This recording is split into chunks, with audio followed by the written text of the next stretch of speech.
Coaster Motor. My name is Tommy. Today is Sunday, May 14th, 2023. I'm here at Valleyfair for opening day of the 2023 season. This will be my third year in a row covering Valleyfair, so if you'd like to check out any of my old videos to see how they compare to today, please do so. I will be looking for any changes I can tell around the park. I'm not expecting anything major, just, typically a new food service spot or maybe a bathroom renovation, nothing massive. You can tell right now that there has been some repaving in the parking lot, mostly in the far end and especially on the entrance coming in, but nothing too major. So, all right, let's go. Just went through security. I can tell you before I officially enter through the park that they no longer have turnstiles, so that is one difference for the year. And I'm in. Feels good to be back. Tell you right now, temperatures around the mid-50s or so. Park doesn't look too busy. It's going to get up to around the mid-60s. It's been raining since around the last hour and a half or so, so won't expect the park to be too busy today. Just open 11 a.m. to 5 p.m. and right now it's around 12 or so. Okay, first thing I noticed over here right by the Minnesota East location that there is currently no signage on top of the Minnesota East location, so I'm kind of uncertain if they're going to be doing that this year, if they're going to be operating in it under some other type of branding or what they're going to do, but I can't see anything on the park's social media page. They've definitely been more quiet this year than in years past. I can also see the old facade for the Zombie High School maze, I should say, is still standing as it always has been. They are doing tricks and treats again this year, despite it sounding like it wasn't a very well-attended event, and the park has not announced any changes they may or may not be making to it, but they do have dates announced for it. I did not attend it myself last year because I just don't have any interest in the event. It sounds like it's more so for toddler, family, young child type crowd, and that's just simply not my demographic. So I do not plan to attend it this year, as I did not last year either. Unless Valleyfair has some very compelling reason for me to come, some sort of big change, but it does not sound like there is. Extreme Swing is not currently open. I hope they open it at some point today. I did not see any signage at the entrance of the park saying it would be closed for the day. There were technical issues with this ride last year where they are only able to operate one arm for most, if not nearly all of the season. So hopefully they can operate both arms, because a significant reduction in capacity for this ride is a huge bummer. That very, very much adds to the wait time of a ride that not the best capacity in the world, not horrible either, but it can use all the help it can get. Gotta yield for the train.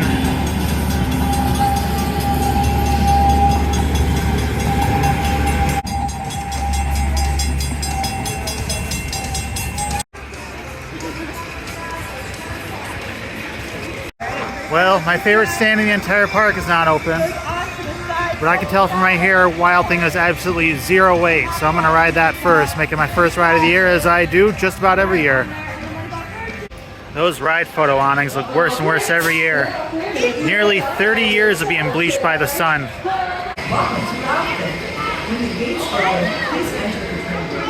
First ride of the season, going to be in the first row of the last car.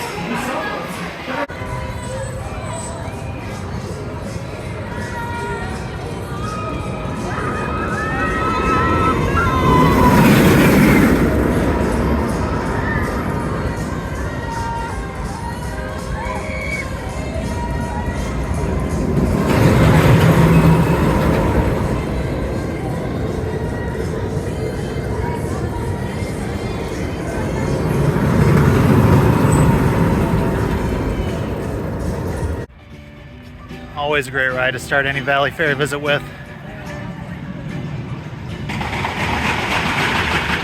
I should also state that Valleyfair did actually announce one new thing for this year, and it's just a policy change that is consistent across all parks in the Cedar Fair chain, is a new chaperone policy. Basically, you need to be 16 years of age or older to be in the park after 4 p.m. or If you're younger than 16, you need to be accompanied by an adult that's 21 years of age or older, and you must be with that adult at all times. And there's also something about them need to be able to be contacted by phone if there's ever, some sort of minor separation. So there's a little bit of wiggle room in that policy, but yeah, kind of a standard policy across the Cedar Fair chain. I think Six Flags Parks may have instituted something similar, but just kind of the way the world is now. Got to have a chaperone policy for parks for security reasons. Man Mouse does not appear to be open today. Here is another very minor change. The park has added these railings here to prevent people from walking across this pathway as a little shortcut. You can tell clearly that the grass has worn down quite a bit where people have walked across, so hey, every little bit helps. Of course though, the railings end over there and they end over there, so people may still run around the former Looping Starship site if they so desire. No sign saying people can't. So this will be the third year in a row that the former Looping Starship site is just landscaping. It's definitely prime real estate for water park expansion, especially combined with the big grassy area over there beyond that fence. Certainly going to hope for something for next year. Water park is currently closed. I believe it opens up about 2 weeks, Memorial Day weekend, as is usual.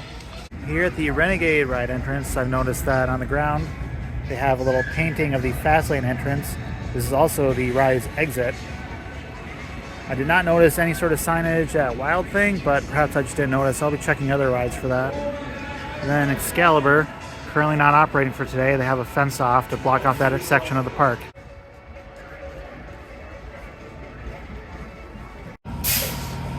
The tunnel is certainly very empty. The ride appears to be a walk-on just like everything else today. Oncoming riders, welcome to Renegade. Completely empty station. Gonna ride about middle of the train.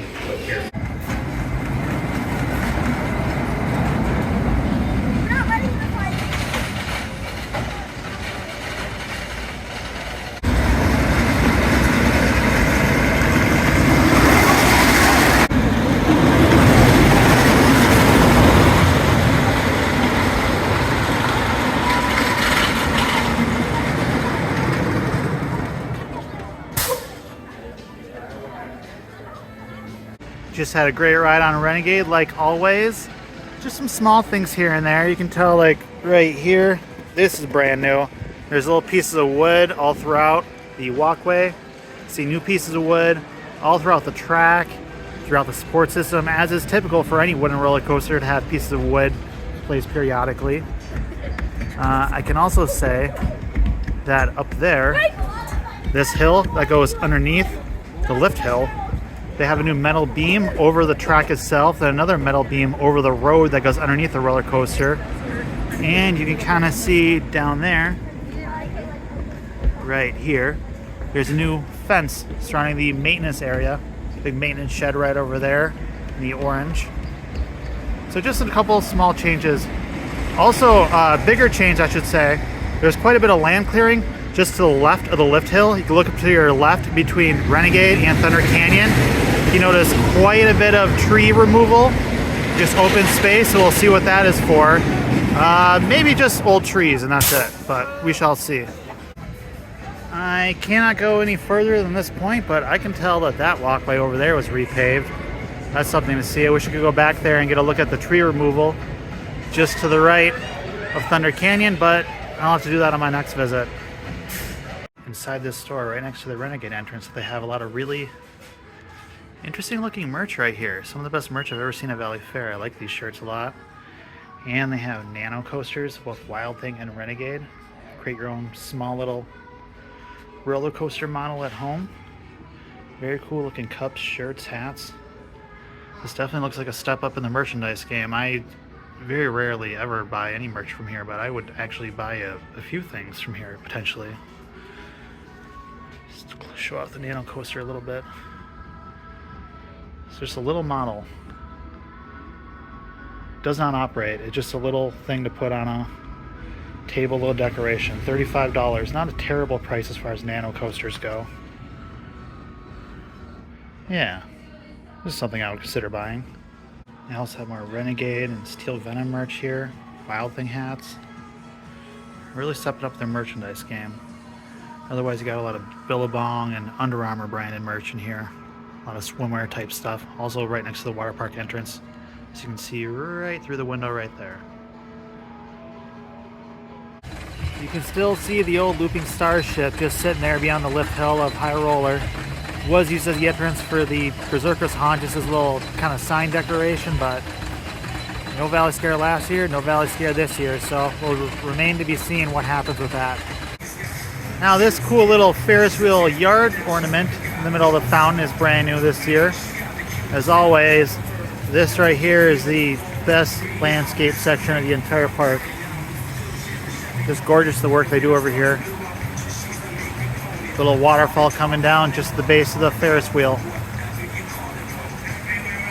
Now this right here is the former Dinosaurs Alive area. Currently it is Lakeshore Landing, just a small catering pavilion. This is the site of rumored expansion for 2025 for a roller coaster. It's a very modest chance it could happen in 2024, but they'd have to start moving on the site really quick here. So 2025 is prevailing rumored year for its opening. I can tell you, as someone who's been following internet rumors regarding roller coasters for around 15 years or so, generally like a greater than 50% chance that they're going to happen if they're being reported on. Plans are always subject to change, especially when they're a couple years out. So I'll keep an eye on this and see what happens. I don't expect a ton of movement this year, but we might see something to report on. So I also want to point out that there are no significant online rumors regarding 2024. I would probably expect something at least, because 2018 they added Delirious, and 2017 they added North Star, then 2021 they added Grand Carnival, so there hasn't been a whole lot of significant expansion for a while. So pretty safe to expect something next year, whether that's water park expansion, a flat ride, potentially a new roller coaster in this spot or elsewhere. So I'll keep an eye out for some sort of movement. The only thing I can say I've seen so far today at least is the land clearing over by Thunder Canyon, so that could be something, but who knows. I do want to take a moment to announce, as I make my way to Steel Venom, that I do have an Instagram that corresponds to this YouTube channel. The Instagram page is called Roller Coaster Motor, all one word, similar to the name of this YouTube channel. I'll be flashing the words on the screen for further emphasis. I also have a big trip planned in August, middle of August, where I'll be going to Cincinnati to do Kings Island, and then Sandusky to do Cedar Point, as well as numerous other activities. I'll be making all sorts of videos of that experience, as well as a number of other videos I plan for the summer. I don't really want to say too much because a lot of this stuff is really flexible, but the plan on August is pretty solid right now, so hopefully finally I will be making a trip over to Cedar Point, Kings Island. Gonna knock off a whole lot of roller coasters off my bucket list. Very, very much anticipating that. So I just spoke with a park employee at the ride entrance. They are not allowing anyone into the queue at this moment because the ride is officially down for maintenance at this point. They've just backed the train back on the station to presumably remove riders from the attraction because they can't run it for some undisclosed amount of time due to some sort of technical issue. So I'll check back on this later. Hopefully I'll get a ride in on it today. I do want to point out this little stadium here right next to Wild Thing, kind of by the entrance to the park. This has been rumored many times in the past, but there have not been rumors for this area for many years. 5+ years ago, the stadium was updated to be ADA accessible, and they did run a BMX show here for a summer, but I believe that just happened for just 1 year. So kind of disappointed to see them invest in this spot and then not use it for anything beyond that. Kind of expect this to be standing and operating for some sort of extended period of time.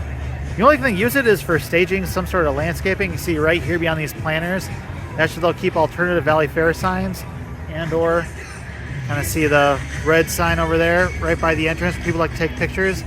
They will move that sign over to this location and change it out for alternative signs, like for Grand Carnival, Latin Days, Valley Scare while they were running Valley Scare. Perhaps they got a different sign for the Tricks and Treats event that they would rotate, but that's literally all this spot is used for, is staging landscaping stuff. So I don't expect that to change anytime soon, unfortunately. I don't believe the Galaxy Theater has any sort of scheduled entertainment for the year. It's been maybe 2019 was the last time they had any sort of season-long or perhaps month-long entertainment options available in this theater, because it's typically how it goes. You know, maybe they run a show for 2-3 months or maybe just a month, and that's all this theater would be used for. And then this marquee right here is usually used to advertise future events within the park, but this thing has been getting less and less use as time goes on, so hopefully they figure out better use for it in the future.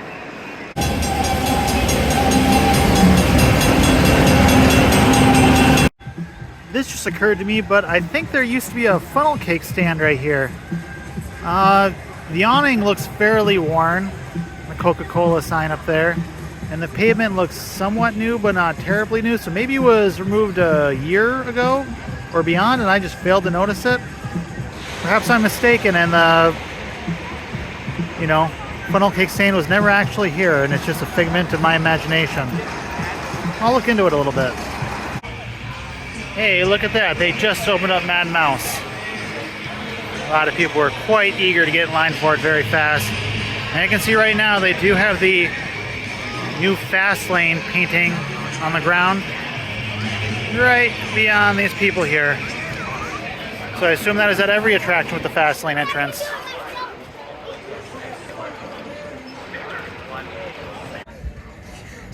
Gotta get at least one more ride on Renegade.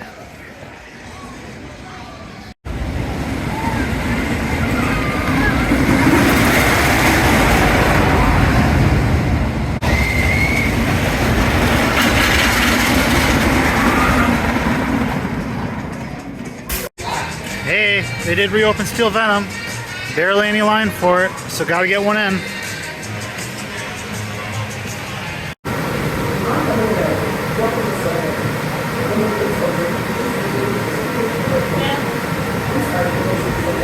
Wait a little bit extra for the back row. All clear launch in 3, 2, 1.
Oh yeah, she is way better in the back row. I love the major free fall sensation you get just being near the top of that spike on the way down. One of my favorite things here. And that is it for today.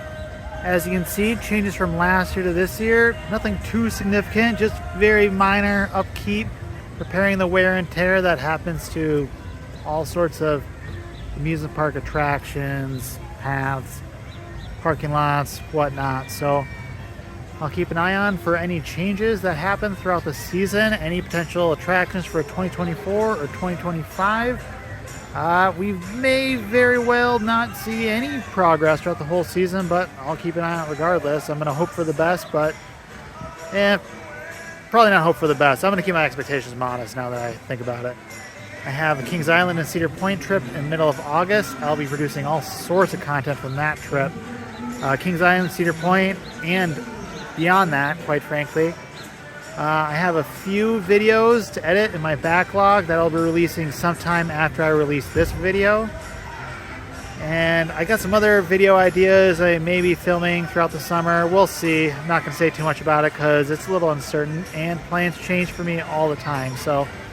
But the middle of August trip to Ohio, that very, very high odds of that happening, if nothing else. So, all right. Thank you very much for watching. Goodbye.